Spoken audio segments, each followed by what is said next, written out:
El timbre del teléfono sonó justo cuando yo estaba mirando un póster torcido en la sala de espera. En la imagen, una pareja sonreía con dientes perfectos bajo un eslogan que prometía salud a quien hiciera lo correcto todos los días. Yo solo quería que una enfermera dijera mi nombre y terminar con aquello. Pero la voz que escuché fue la de mi hija: mamá, mañana nos vamos a Europa. No te preocupes por el dinero, ya vendí la casita de la costa y tu coche. Lo necesitamos. Te escribo cuando aterricemos, cortó sin dejar espacio para una respuesta. Una línea muerta, un silencio hueco. Respiré despacio. 45 años de criarla, de cubrirle la espalda, de arreglar sus destrozos, de celebrar sus triunfos. 45 años convertidos en una llamada breve y quirúrgica. No lloré. En mi interior, algo se acomodó con una tranquilidad extraña. Se llama dignidad cuando vuelve después de haberse escondido. Me llamo Marta Salas. Tengo 71 años, y hasta ese instante creía conocer a mi única hija. Lucía 6 meses atrás, mi marido, Julián. Se fue como se apaga una vela. Un infarto discreto en la mesa del desayuno. La mantequilla aún brillaba sobre la tostada. El café, con una nubecita de crema, todavía humeaba. Se inclinó hacia mí, me besó la frente y dijo: buenos días, amor. Esas 3 palabras quedaron flotando para siempre en la cocina. En los meses posteriores, Lucía apareció más a menudo, o eso pensé. Organizaba trámites, pasaba con bolsas del súper, me repetía que no debía forzarme. Propuso vender las cosas grandes que daban trabajo y gastar menos. Decía que el aire salino de la costa me haría daño ahora que está sola. Sonreía con amabilidad. Yo confundí eficiencia con cariño. Ahora sé que lo suyo era prisa, y la prisa no mira a los ojos.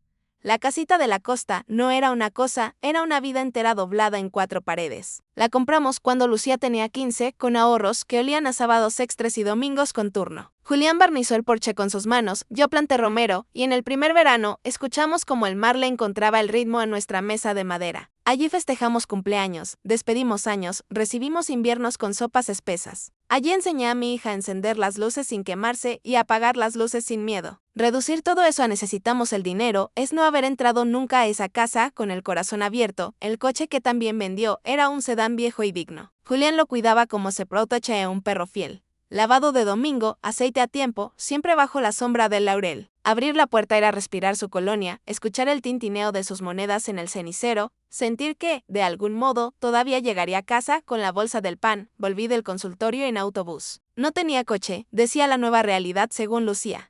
El vidrio me devolvía la ciudad apurada, la gente con sus propias tormentas, el murmullo de conversaciones que no me pertenecían. En mis manos, sin embargo, había una llave invisible, la memoria de un sobre que Julián me entregó 3 días antes de morir. Guárdalo en el cajón de tus blusas, se pidió. Si me pasa algo, ábrelo cuando estés lista. No antes, no antes. Me repetí esas 2 palabras mientras metía la llave en la cerradura de casa. Fui directo al dormitorio. El sobre manila estaba donde debía, segunda gaveta, debajo de mis suéteres. Mi nombre escrito con la inclinación pulcra de Julián. Pesaba. Dentro, los bordes de varias hojas me arañaron la yema de los dedos. Me senté en la orilla de la cama. Afuera caía la tarde y las paredes, por costumbre, se llenaban de sombras suaves. Abrí. Primero vi una carta a mano, en tinta azul. Mi Marta, si hice esto, ya no estoy. Perdóname el secreto. No quería que te desvelaras con números. No quería que el dinero nos cambiara de lugar. Invertí pequeños montos durante años. Compré una casa aquí, otra allá, un local en la costa, algunas participaciones. El edificio donde vive Lucía también. Todo bajo una sociedad discreta, robles y mar. Ésega, tú eres la única dueña. Mantén la calma, no te apures. Nuestro amor no dependía de cuentas, pero ahora las cuentas te protegerán. Usa esto para cuidar de ti, y para cuidar a nuestra hija, incluso si un día necesita que la cuiden de sí misma. Bajo la carta, escrituras, estados de cuenta, certificaciones, contratos de alquiler. El número de propiedades me cortó la respiración. Había direcciones que conocía y otras que solo había visto pasando en autobús. Había, incluso, un pequeño hostal con patio de azulejos cerca del puerto, y yo jamás supe que existía. Julián, conductor de autobús durante 4 décadas, había convertido migajas en pan sin hacer ruido. Era su manera, poco a poco, sin decir miren lo que logré. Ahora, ese silencio se volvía mi escudo. Esa noche no dormí. Caminé por la casa y toqué con la punta de los dedos cada objeto al que Lucía había llamado anticuado, el mantel de cuadros, la lámpara con la pantalla torcida. El reloj que se atrasaba 5 minutos. Me detuve frente a una foto. Lucía, con 5 años, trenzas desparejas, la risa abierta, mientras Julián la sostenía en las piernas. Me pregunté en qué esquina del camino se le heló esa risa. A primera hora, sonó el teléfono. Mamá, ya te depositamos tu parte, dijo con voz dulce y resbalosa. Te alcanza para unos meses mientras buscas algo más pequeño. A nosotras no nos gusta dejarte desamparada. Y esta tarde volamos. Prométeme que no te vas a preocupar. ¿Mi parte? Pregunté, como quien no entiende un chiste ajeno. 30% respondió orgullosa. Es justo, ¿verdad? Esteban tiene una oportunidad increíble. Nos irá bien, 30% de lo que es mío. ¡Qué generosidad exacta! Le deseé buen viaje. Dijo, sabía que lo entenderías, eres tan compasiva. Cortó, me quedé mirando el hueco donde se guarda el auricular. Después fui hasta la ventana. Abajo, Esteban cargaba maletas demasiado grandes para un viaje corto. Lucía llevaba una de esas maletas de mano brillantes, que parecen más una declaración que un equipaje. Rieron. Se besaron. No alzaron la vista hacia mi casa. No hicieron adiós con la mano. El taxi dobló la esquina y se fue con su promesa hueca de aventura. Puse agua a hervir. Abrí las carpetas de Julián sobre la mesa. Llamé al único abogado en quien confío, el licenciado Valera, de manos anchas y paciencia de relojero, amigo de mi marido, desde que ambos tenían pelo en abundancia. Doña Marta dijo al atender. La abrazo fuerte. ¿En qué puedo servirla? Encontré documentos de Julián. Quiero entender qué significan. Y quiero actuar sin ruido. Venga mañana. Traiga todo. Veremos. Me puse el vestido color vino. Me delineé apenas los labios. Al verme en el espejo, reconocí a una mujer que había estado guardada en el cuarto de atrás. La que sabe esperar y decide cuando llega su hora. En el despacho, Valera leyó largo y en silencio. Sus cejas se movían como si estuvieran conversando entre ellas.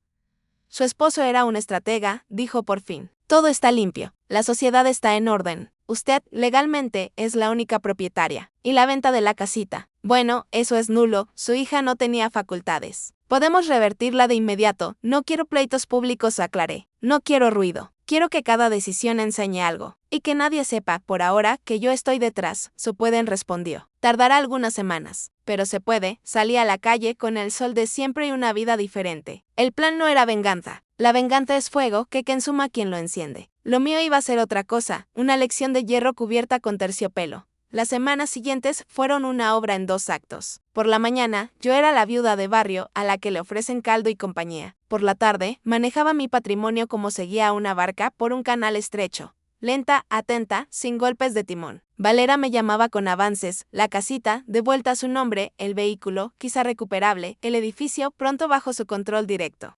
Cuando por fin recuperamos el coche, lo aparqué bajo el laurel, en su sitio de siempre. Abrí la puerta, aspiré y sentí la colonia de Julián como si me dijera aquí estoy. Lloré entonces, sin hacer ruido. No por el metal, sino por el hombre que volvía un poco conmigo. Pedí a Valera un paso más. Quiero una notificación para los inquilinos del piso 15, dije sin titubeos.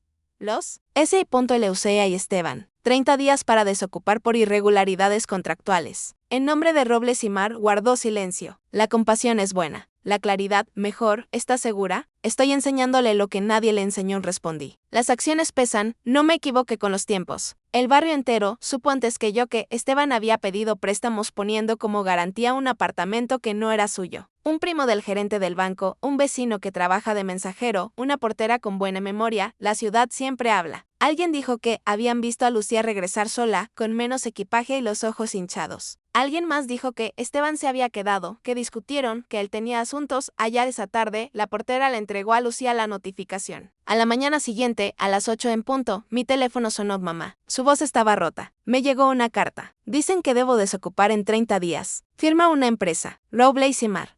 ¿Conoces? No, hija, mentí con calma aprendida. ¿Estás bien? Esteban me dejó en París. Se fue con una chica. No había negocio, mamá. Me usó para. Cayó. ¿Puedo ir a tu casa? No sé a quién más acudir, ven.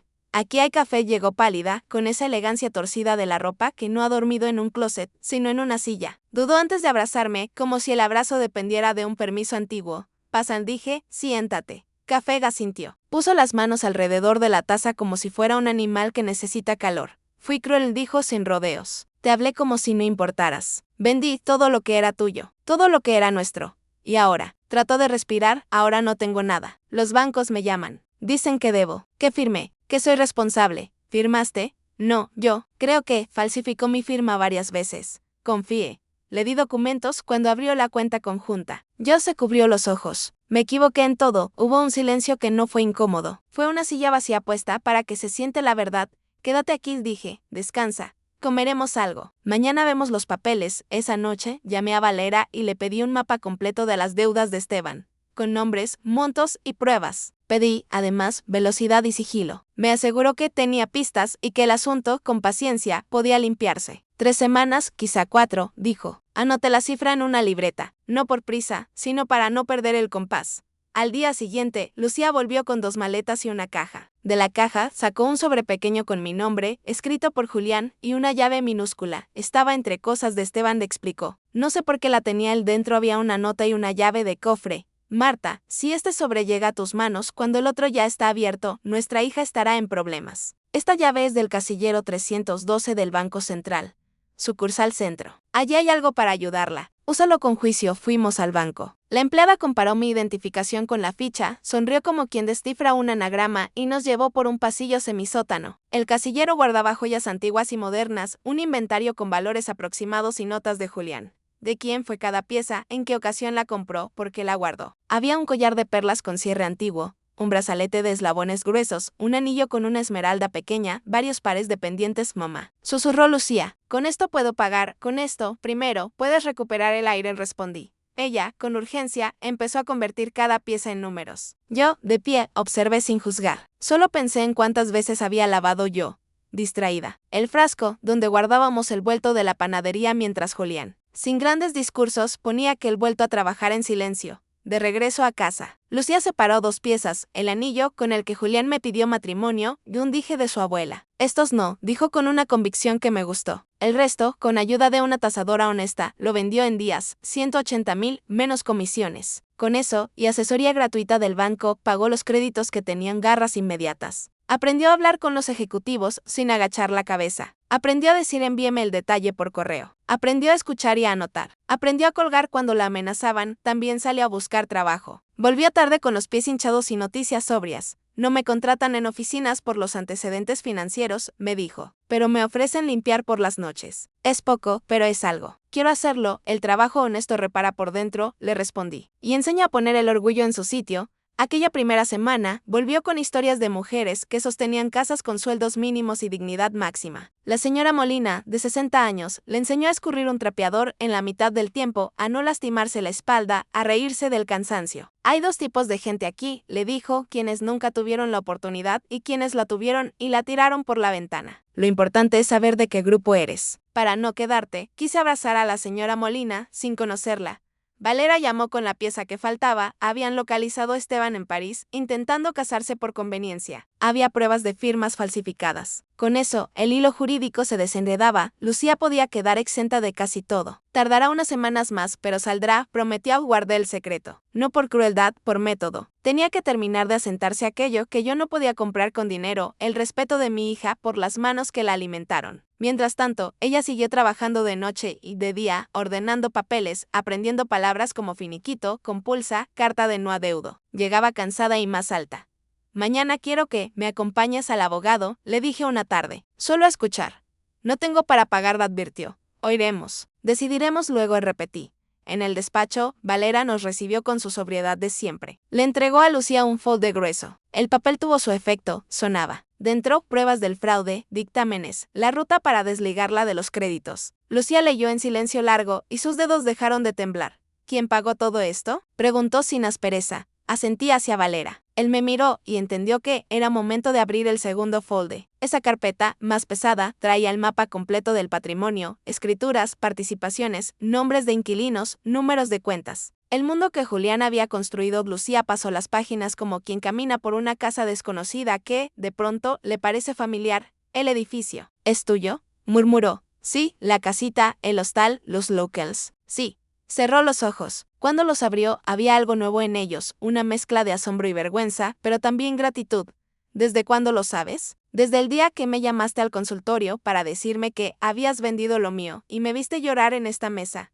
Noche tras noche, sabiendo que podías. Ese y punto el por qué, mamá. Porque si te daba alivio sin aprendizaje, te devolvía al mismo sitio. No quería quitarte la consecuencia, quería devolverte la conciencia. Hay cosas que el dinero no enseña. No se defendió. No me acusó. Se levantó y por primera vez en mucho tiempo me abrazó sin cálculo. Me perdono si tú me perdonas, susurró. Te perdoné el mismo día que te fuiste, respondí. Pero el perdón que necesitas, Lucía, es el tuyo. Valera, con delicadeza, cerró los asuntos prácticos. Los procesos seguirían su curso. Esteban enfrentaría lo suyo. Lucía quedaría limpia. Salimos del despacho sin la nube que nos había acompañado durante meses. En el borde de la acera, el mundo parecía igual. Pero nosotras no. Lucía no dejó el trabajo esa semana. Dijo que quería terminar el mes, que necesitaba aprender a despedirse de un empleo como se debe. Sin portazos, con una carta sencilla, agradeciendo lo aprendido. Yo la miré y, en silencio, le di gracias al hombre que me había dejado mapas en sobres. A los pocos días, se inscribió en un curso breve de intervención comunitaria. Luego, en otro, empezó a hablar de estudiar trabajo social. Le brillaron los ojos como no le brillaban desde que tenía 16. Quiero ayudar a mujeres como John dijo. No con discursos, con rutas, con llaves, con puertas con fondos de robles y mar. Creé, en paralelo, un programa discreto, asesoría legal para mujeres que necesitan marcharse de casa en una noche, vales de supermercado mientras los juzgados despiertan, una red de habitaciones seguras. Lucía se ofreció a trabajar como voluntaria las tardes de los miércoles. Lo hizo sin fotos, sin redes, sin un miren lo que estoy haciendo. Simple, como aprendió. Doña Graciela, mi vecina con ojos de lupa, vino con chismes envueltos en un pan recién horneado. Marta, ya la gente dice que tú de pobre nada, dijo sin malicia. Que recuperaste la casita, que tu hija paga deudas en el banco como si el dinero cayera de los árboles. ¿Es que una ya no puede confiar ni en las lágrimas? Invítate, Graciela, te mentí por omisión, te admití. Necesitaba silencio para ordenar. Y necesitaba que mi hija aprendiera lo que el ruido impide. Eres buena y un poco brava, río. Pero mírala ahora. No habla como antes. Se le desinfló lo altanera. Su ley llenó lo humano, dije. Un domingo, propuse volver a la casita con ella. Tomamos el sedán. Viajamos en silencio, con el mar acercándose como llega una canción que se conoce. Al llegar, Lucía no bajó de inmediato. Se quedó con la mano en la manija de la puerta, respirando. No soy la misma que la vendió, dijo por fin. Por eso podemos entrar adentro. El tiempo había seguido su trabajo, ese trabajo amable de dejar que ciertas cosas permanezcan. Los vasos estaban donde siempre. El porche sonaba igual. Lucía recorrió las habitaciones, tocó marcos y pomos, olió cortinas, se detuvo, donde su padre se sentaba a leer. Pidió perdón a la mesa, al sillón, a la baranda. Le dije que una casa perdona si una regresa con otra alma. En el atardecer, mientras la luz se volvía dorada sobre la madera. Me propuso algo que cerró el círculo con un broche que Julián habría aplaudido. Quiero que esta casa sea un refugio temporal. Para mujeres que necesiten salir ya. Pueden quedarse aquí un mes o dos, mientras encuentran pie. Tú llevas la parte legal. Yo, la cotidiana. Los mejores santuarios, le respondí, son los que abren la puerta. Empezamos sin anuncios. Una habitación, luego dos. Un candado nuevo y un juego de sábanas blancas. Una libreta con teléfono de abogadas, psicólogas, trabajadoras sociales. Café caliente a cualquier hora. Normas claras. Respeto. Nadie llega salvada, se llega para empezar a salvarse. Pasaron meses. Lucía terminó sus cursos con notas altas. La aceptaron en un posgrado. Dijo que quería pagarlo con su trabajo. No discutí. La gente necesita demostrarse cosas que no caben en la aritmética del te lo pago yo. Me conformé con estar cerca por si tropezaba. Una noche, llegó con una carta. Esteban escribía desde una cárcel francesa. Perdón, decía. Lucía dejó la hoja sobre la mesa, sin dramatismo. ¿Responderás? No contestó. No desde el rencor, desde la nada. Ya no tengo conversación con el pasado. Tener paz, entendí, no es olvidar. Es dejar de pelear dentro de uno mismo para que la vida tenga sitio. El barrio, por su parte, nunca dejó de hablar. A veces acierta, a veces solo hace ruido. Una tarde, mientras regaba el romero, una vecina joven se acercó a preguntar si lo de la casa de la costa era cierto. Le dije que sí, pero le pedí que no lo contara como chisme, sino como esperanza. Las cosas, a veces, vuelven a su lugar a los 6 meses. El programa del refugio funcionaba como una casa medianamente grande. Una mujer llegaba, otra se iba, una tercera traía a su hijo de 4 años con un dinosaurio en la mano. Lucía cocinaba lentejas y enseñaba a estirar el dinero sin estirar el hambre. Yo hacía llamadas, firmaba papeles, mantenía discretos a los discretos. El mar, delante, hacía su ruido de siempre, ese que baja la guardia al corazón más tenso. Una tarde de viento suave. Lucía volvió de su turno con una sonrisa cansada. Hoy, la señora Molina me dijo algo, contó. Se puede tener dinero y ser pobre por dentro. Y se puede tener poco y ser rica de puertas adentro. Tú ya sabes en cuál quieres estar. Me reí. Y le di las gracias. Yo miré el agua. Recordé la carta de Julián. Dije en voz baja, gracias. A veces se agradece hacia arriba, a veces hacia adentro.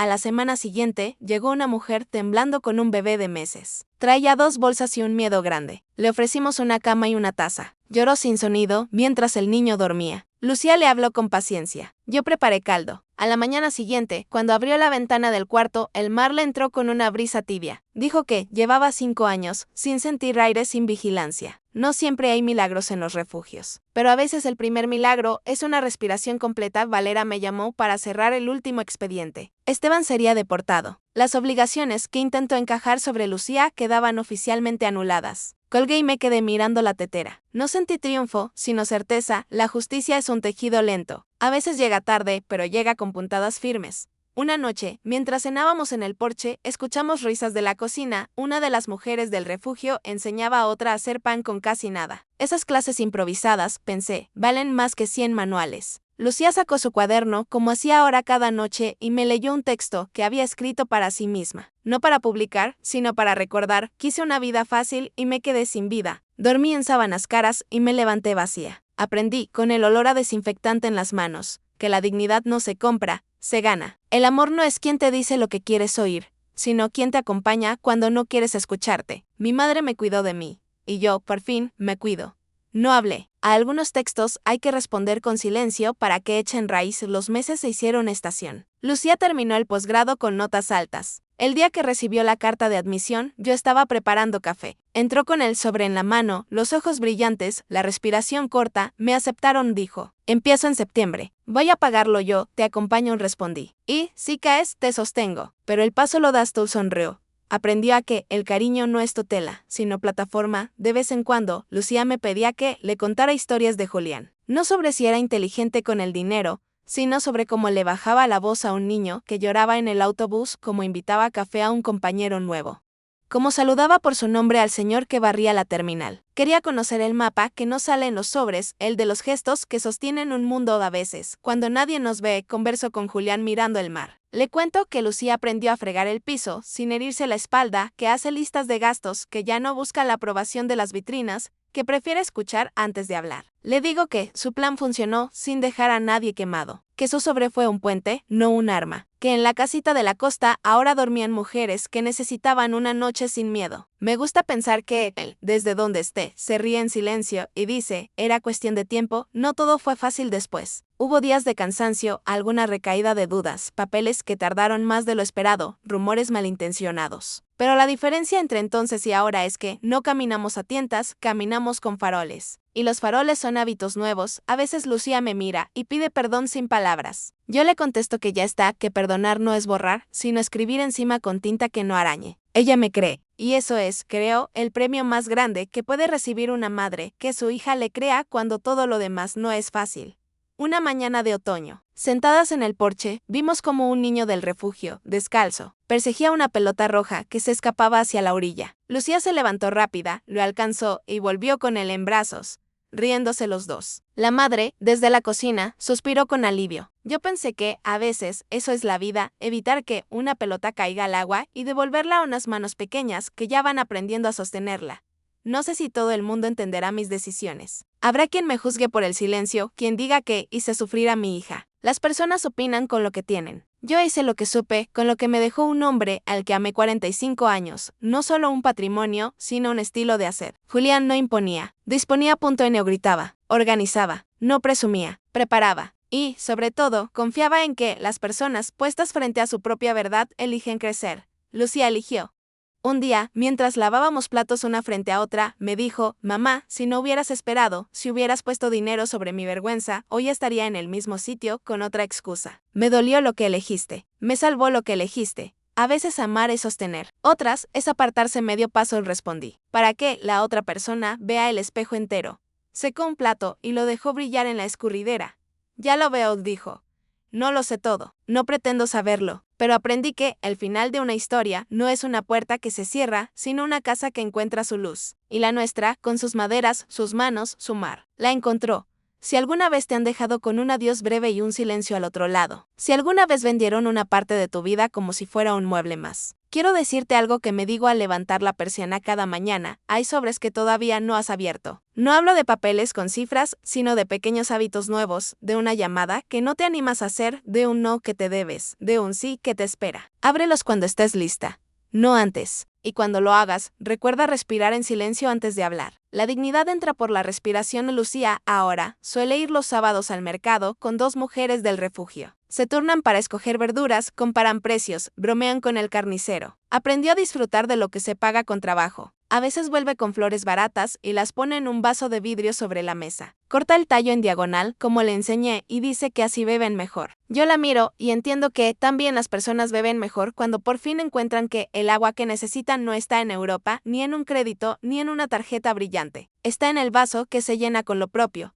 Cierro los ojos y escucho el mar. El aire trae sal y la sal conserva. La casita respira. El laurel hace sombra al coche. Los pasos de las mujeres suenan sobre la madera. El mundo de este pedacito está en su sitio, eso es todo. O, mejor dicho, eso es lo que alcanza a caber en palabras de una vida que ahora se cuenta sin apuro. Si me preguntas qué fue lo que ella no sabía, ya puedo decírtelo sin sobresaltos. No sabía que su madre era más que una cuenta bancaria. No sabía que su padre había sido más que un oficio. No sabía que su casa era más que madera y tejas. No sabía que los amores verdaderos no aplauden caprichos, acompañan procesos. Ahora lo sabe y yo también.